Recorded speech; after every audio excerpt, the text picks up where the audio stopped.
Hello दोस्तों, आप सभी का स्वागत है हमारी नई वीडियो में।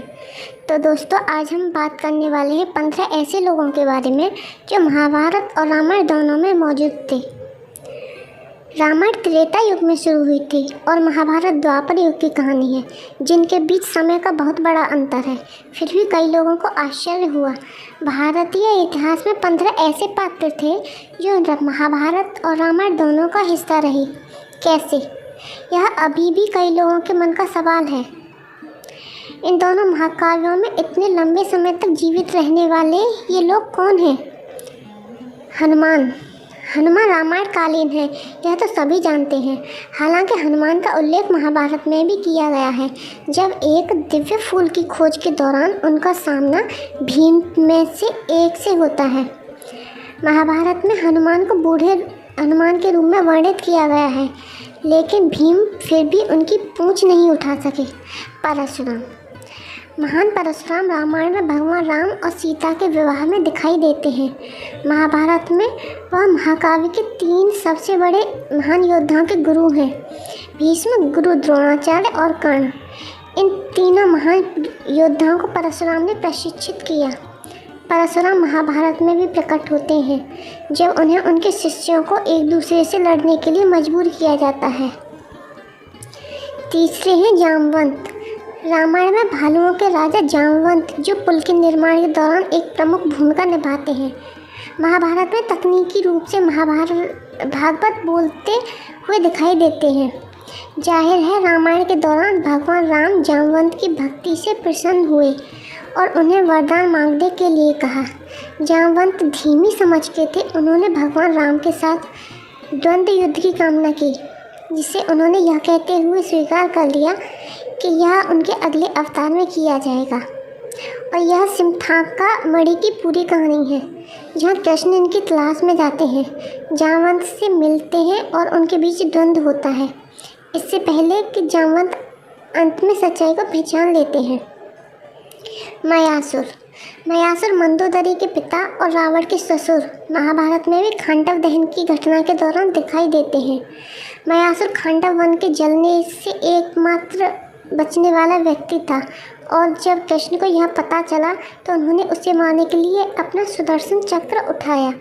हालांकि मयासुर अर्जुन के पास जाता है, जो उसे शरण देता है और कृष्ण से कहता है कि उसने अब उसकी रक्षा करने की शपथ ली है, और इसलिए एक सौदे के रूप में मयासुर, जो खुद एक वास्तुकार है, पांडवों के लिए पूरी माया सभा डिजाइन करता है।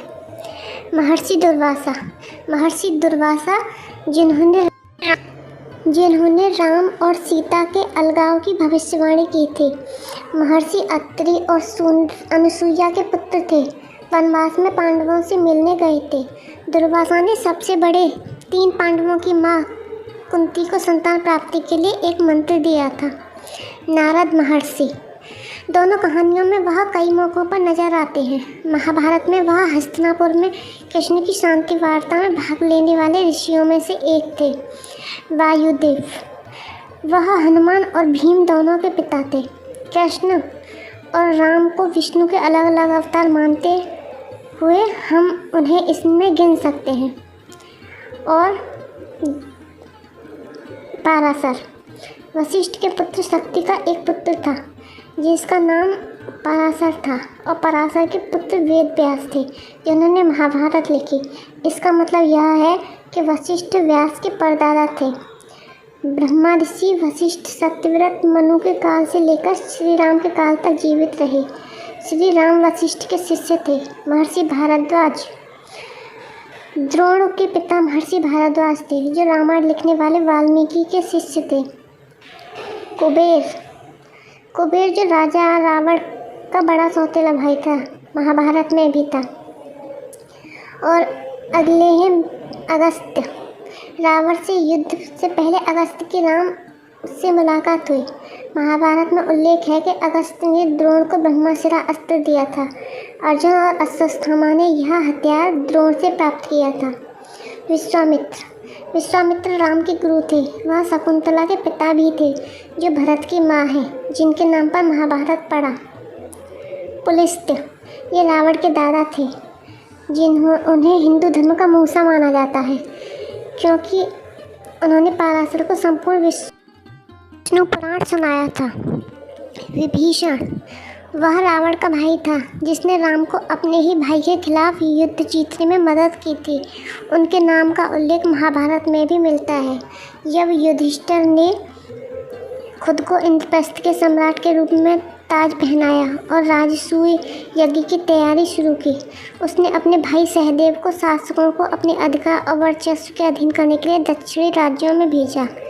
सहदेव के लोग मुख्य भूमि से सिरे तक पहुंच गए, जहां सहदेव रुके।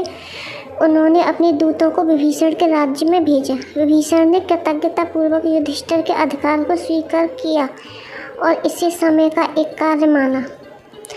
उन्होंने सहदेव और युधिष्ठिर को विभिन्न प्रकार के रत्न, मोती, दिव्य आभूषण और बहुमूल्य वरदान भी भेजे।